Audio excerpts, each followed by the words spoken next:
एक रीना नाम की लड़की थी। वह बहुत ही चंचल और खुश मिजाज की लड़की थी। वह 16 साल की हो गई थी, लेकिन अभी भी वह अपने से छोटी उम्र के बच्चों के साथ खेला करती थी। रीना की माँ नहीं थी, सिर्फ उसके पापा ही थे जो उसकी देखभाल किया करते थे। वह सुबह स्कूल जाया करती थी और स्कूल से आने के बाद बच्चों के साथ खेलने चली जाया करती थी। सभी लोग उसको देखकर बोला करते थे कि तुम इतनी बड़ी होकर इन बच्चों के साथ खेलती हो। एक दिन वह बच्चों के साथ बाहर बगीचे में खेल रही थी, तभी उसके पापा घर आ जाते हैं और उसको आवाज लगाते हैं, रीना, रीना, तुम कहाँ हो। रीना घर में नहीं थी। उसके पापा पूरे घर में उसको ढूंढते हैं, वो नहीं मिलती। कुछ समय बाद रीना बाहर से आती है। उसके पापा उसको देखते हैं और पूछते हैं कि तुम कहाँ गई थी, मैं इतनी देर से तुमको ढूंढ रहा हूँ। रीना ने अपने पापा से झूठ बोल दिया, मैं बाहर गई थी अपनी सहेली के घर कुछ काम से। फिर शाम हो जाती है और उसके पापा किचन में जाकर कुछ खाने के लिए बनाते हैं, तभी अचानक से दरवाजे की घंटी बजती है। डॉट डॉट डॉट रीना के पापा रीना को आवाज लगाते हैं, रीना देखो दरवाजे पर कौन आया है। रीना दरवाजा खोलती है तो देखती है उसके पड़ोस की एक आंटी आई थी, जो अपनी बेटी के लिए रीना से यह पूछने आई थी कि स्कूल में टीचर ने उसकी बेटी से क्या कहा था। तभी रीना के पापा आ जाते हैं और उनकी नज़र उस आंटी पे पड़ती है जो घर पे आई हुई थी। फिर रीना बोलती है, आप आइए ना, बैठिए आंटी, मैं आपके लिए चाय बना लाती हूँ। रीना चाय बनाने चली जाती है। रीना के पापा और वह आंटी दोनों आपस में बात करने लगते हैं।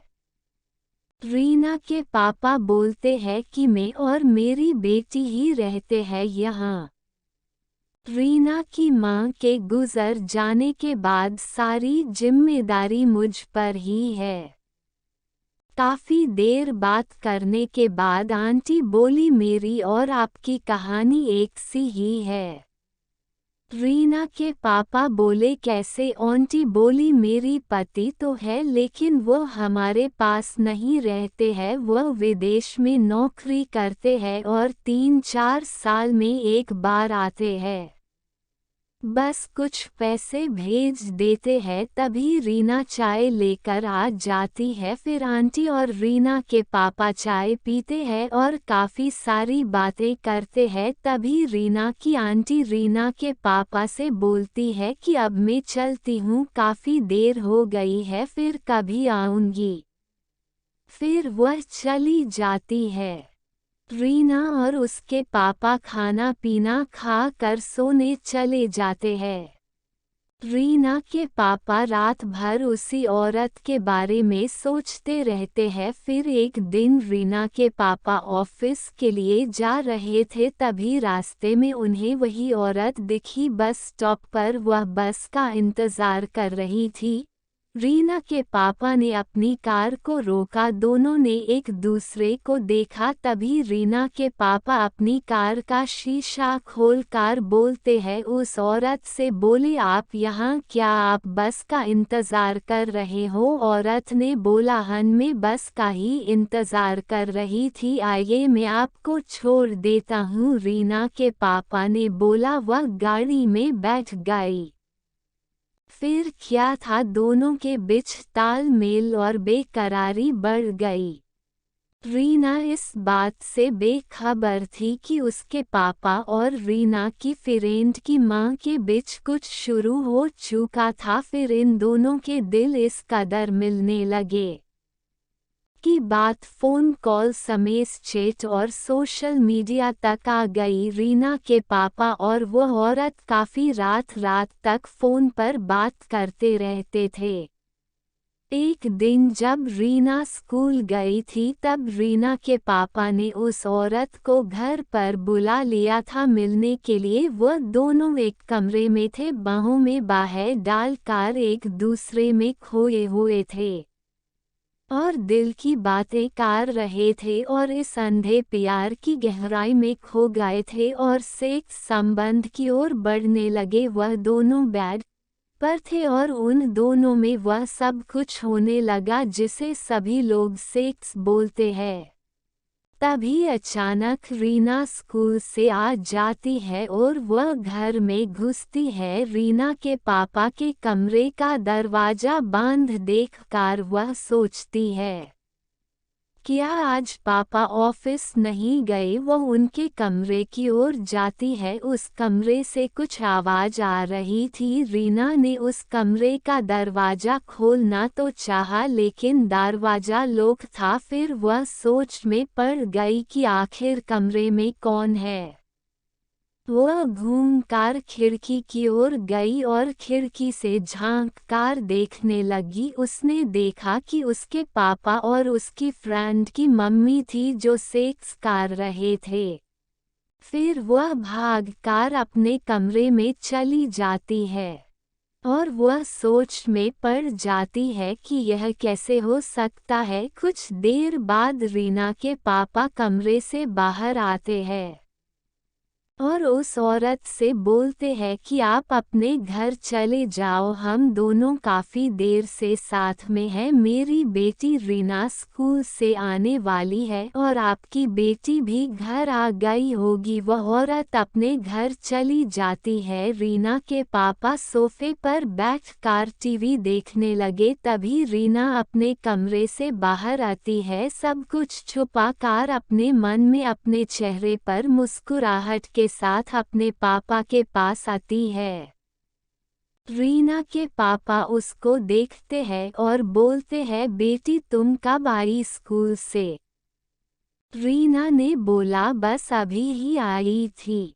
वो मेरी एक फ्रेंड के चाचा मिल गए थे, उन्होंने मुझे अपनी गाड़ी से घर तक छोड़ दिया था, इसीलिए कुछ समय जल्दी आ गई थी। रीना ने अपने पापा से पूछा, पापा क्या आज आप ऑफिस नहीं गए? वह बोले, मैं जा तो रहा था पर मेरी कुछ तबीयत ठीक नहीं लग रही थी। रीना सब समझ रही थी कि उसके पापा उससे झूठ बोल रहे हैं। फिर रीना लंच करके अपने कमरे में चली जाती है। अगले दिन रोजाना की तरह रीना स्कूल को चली जाती है और उसके पापा भी उसके साथ ही घर से निकलते हैं ऑफिस के लिए। रीना के दिमाग में कई सवाल थे उसके पापा और उसकी फ्रेंड की मम्मी को लेकर। वह सब कुछ भुलाकर अपनी पढ़ाई पर ध्यान देती है। उसी रात को खाना पीना खाकर रीना और उसके पापा अपने अपने कमरे में सोने चले जाते हैं। करीब आधी रात को रीना के पापा के पास उसी औरत का कॉल आता है और वह दोनों एक दूसरे से काफ़ी सारी बातें करते हैं। तभी रीना के पापा का मन उछल पड़ता है और वह उस औरत से बोलते हैं कि आप मेरे घर पे आ जाओ। रीना अपने कमरे में सो रही है। कुछ देर बाद रीना के घर की घंटी बजती है। उसके पापा दरवाजा खोलते हैं। दरवाजे पर उसके सहेली की माँ, वही औरत थी जिसे रीना ने देखा था। रीना अपने कमरे में सोई नहीं थी, वह जग रही थी। उसके दिमाग में और मन में वही बातें चल रही थी जो उसने देखी थी। इधर रीना के पापा उस औरत को अपने कमरे में ले जाते हैं और वह दोनों एक भूख की तरह एक दूसरे से चिपक कर प्यार करने लगते हैं। तभी रीना को पानी की प्यास लगती है और वह किचन की ओर पानी लेने जाती है। रीना के मन में पहले ही कई सवाल थे।